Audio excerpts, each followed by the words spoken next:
superhuman level.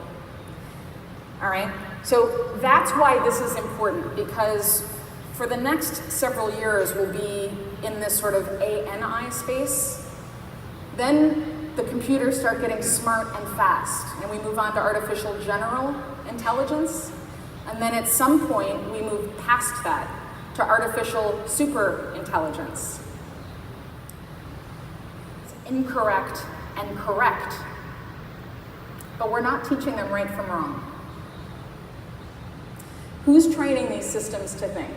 I know a whole bunch of people working in AI in Silicon Valley, and not many of them speak languages that you speak. How are these systems built to learn? And what are we asking the systems to teach us? AI intersects with the work that every single one of you does, especially in finance, retail, and banking. So I want to close by going back to the beginning. So I started off talking about weak signals and why you need to pay attention to them. So my question is, what do all of these AI signals, all these weak signals, tell us about the future of banking and fintech and retail 10 years from now, in the year 2027?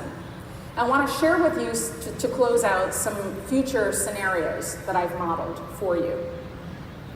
If I were to use an optimistic framing, right, the best of all possible worlds, you, from here on out, every one of you would learn to start recognizing weak signals and patterns early. Banking, retail, fintech experts based in Latin America and the Caribbean would work alongside AI experts. You would help to define and instill the values that reflect everybody's aspirations for the future, not just a small concentration of people who currently dominate and make decisions about the entire AI ecosystem. The pragmatic framing, you're inspired, you leave here, but you don't know what to do next. And to be fair, this is a beautiful resort, you're in Miami, there's a lot to drink, right? So you don't know what to do next. So instead, you don't really take risks in your own professional development. You leave this off to somebody else. You assume that AI is going to get to you, but it's going to take a long time. You're not positioned to contribute to the future of AI in banking, fintech, and retail. And my catastrophic framing is this. Everybody keeps saying that technology in Latin America and the Caribbean is too far behind. We're not going to worry about AI for right now. A lot of people don't even have, certain types of mobile access. So AI keeps continuing to develop without your voices.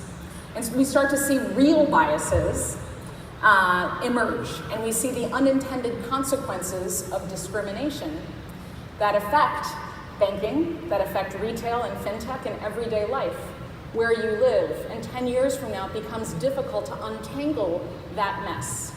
And if I were to model this out using a probabilistic model, I would say that I feel 25% confident that the optimistic framing would happen, about 25% chance that the story of your futures. That was the first thing that I said, and that S was intentional.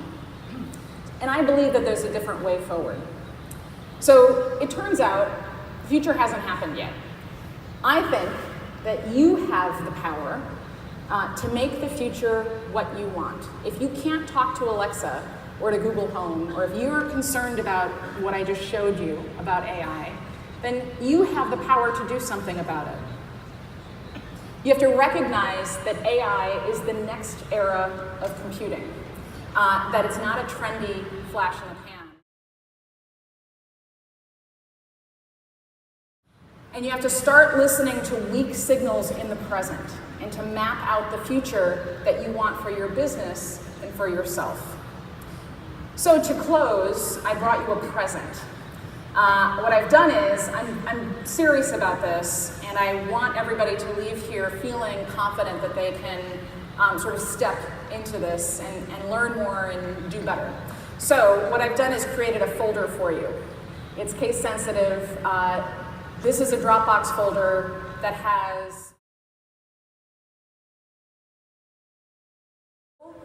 and you can share it with anybody that you feel like. I'm going to keep doing this because people still have their phones up, okay? Good? It's bit.ly.com/MasterCard-Miami, and it is case sensitive. I'm going to go on. Anyhow, so here's folders full of reading. That trend report is in media. It has the forecasting methodology. It has a whole bunch of frameworks that you can download and use within your teams. There's little explanations that explain how to use them and how to think about trends, weak signals, and artificial intelligence. The last thing that I'll leave you with is that this is my latest book, and it explains how to do all of this. It was a Washington Post bestseller, and it's been on a bunch of lists, and I hope I've encouraged you to check it out, to read it, and to start paying attention to weak signals in the present. And that is the story of your futures. Thank you.